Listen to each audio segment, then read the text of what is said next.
O, Van, pakibilisan niyo na lang dyan, ha? Magtatapon pa tayong basura. Pakiayos yung pagkakadisplay, ha? Thank you.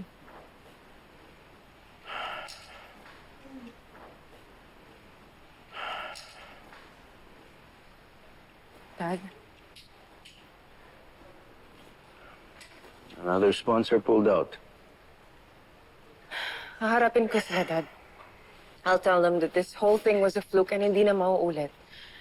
And if I can't get the sponsors back, marami naman tayo ibang pwedeng makuha na sponsors, Dad. This was supposed to be our 20th year anniversary.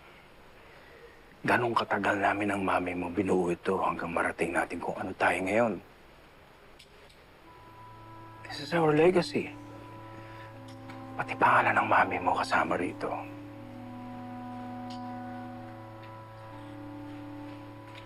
Yun nga yung masakit, Dad.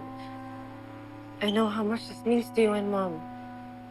Hindi ko sisirain yung tiwala niyo. I will not fail.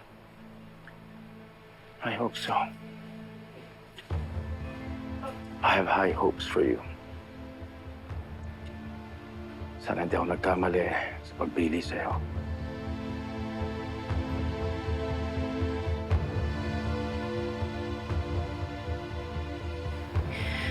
May tatapon pa ba ako basura, Dad?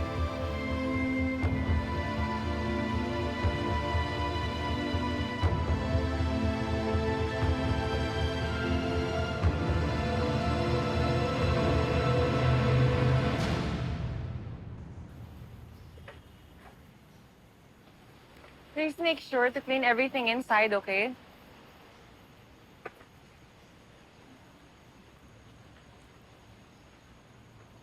How are you, Maya? Sai, meron pa sa loob, ha? Dami pa. Yan! Yan ang may pakala ng gulo dito eh! Ano pong may tutulong ko sa inyo? Mga walang hiya kayo. Hindi nyo man lang inayos tong event nyo. Nang dahil sa inyo, ha? Nasaktan ang anak ko! Kayo may kasalanan ng lahat. Hindi po ba naisama ang anak niyo sa mga pinadala sa ospital? Kasali siya. Nabalian nga siya ng kamay eh. Ilang araw siyang hindi makakatrabaho at siya lang ang inaasahan namin. Arawan lang din ako sa trabaho. Nang dahil sa inyo, ang laki nang nawala sa akin. Bayadan nyo kami. Sige po, aayusin po namin. Maghintay lang po kayo. Aayusin? Kailangan namin ngayon. Hindi namin kailangan mga pangako nyo. Sandali lang, ha? Huminahon kayo. Huminahon kayo. Paano kaming hihinahon? Magsibayad kayo! Pasok ko si Gina! Bayad kayo! Bayaran mo kami!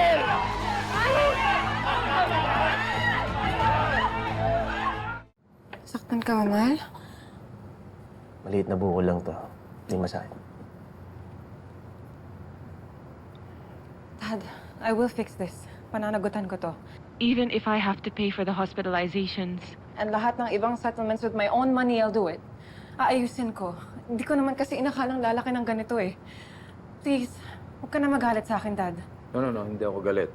I'm just disappointed na nangyari ang lahat ng ito. Dad, I promise. Aayusin ko. Dapat lang. Kasi may mga tao nang nagbabanta magdemanda.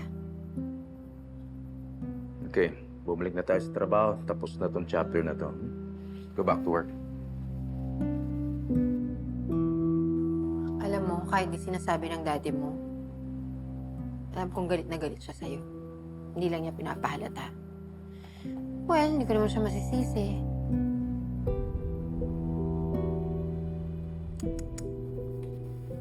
Emergency meeting with my promo team. Doon tayo sa office ko.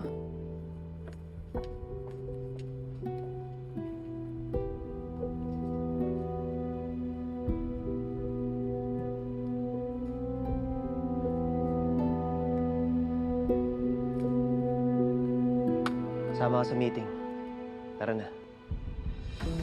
Susunod na lang ako. May gagawin pa ako. Ano? Change napkin ako. May angal.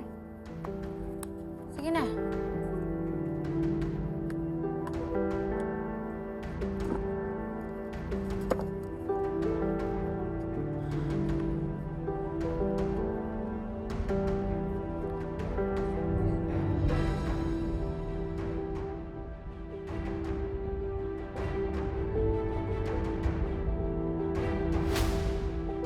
Hindi lang tayong affected sa nangyari. The reputation of Rodriguez Supermarket is affected. Our role in the community and higit sa lahat, yung tiwala ng mga tao sa atin. This was my project. And I take full accountability for it. Pero kailangan ko ng tulong nyo para mabawi natin ang trust ng mga tao. Mahal, nandito kami para tumulong. Anong magagawa namin? Thank you. First of all, we need answers. Paano to nangyari? Ma'am, 20 tickets ang ginawa natin na isiningit sa noodle box ng sponsor. So, sino nagpaprint nito? Kinelekta ko yung mga napaprint na iba. All of these have control numbers, but these all have the same. Tignan niyo.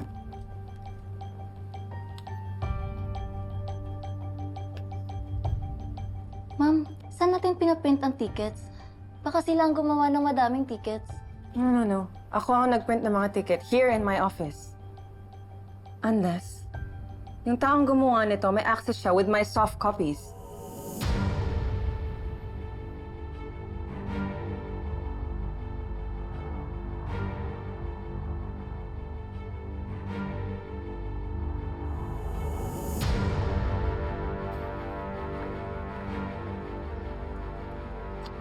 Huy! Di ba may meeting kayo ni Gina at ng promo team? Ba't nandito ka? Ikaw, bakit nandito ka? Di ba dapat nasa store ka, naglilinis? Para naman may pakinabang at may saysay binabayad ko sa'yo. Una, hindi ikaw nang papasweldo sa akin. Pangalawa, tapos na. Malinis na yung buong store.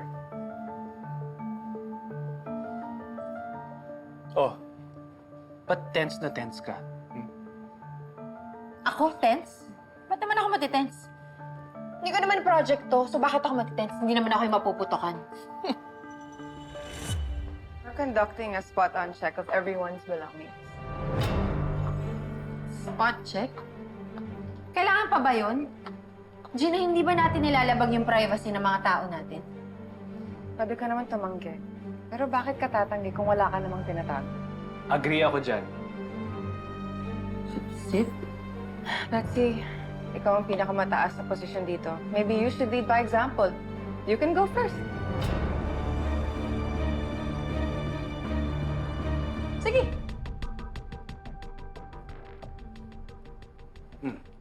Anong nangyayari dito? Si Gina, may spot check na gagawin. Para kami kriminal kung tratuhin. Gina, ano to? Dad, ako lang may soft copy ng tickets. Obviously, someone went into my office and made more copies. We're just conducting a fair investigation of everybody. Sakaling may makita kaming evidence. Pwede naman sila tumanggi kung ayaw nila. Eto. Tingnan mo yung gamit ko. Wala kang natago. Tingnan mo. Basta wala akong sinabing guilty ka. Pwede ba? Hindi ka masyadong defensive sa harap ng maraming employees natin.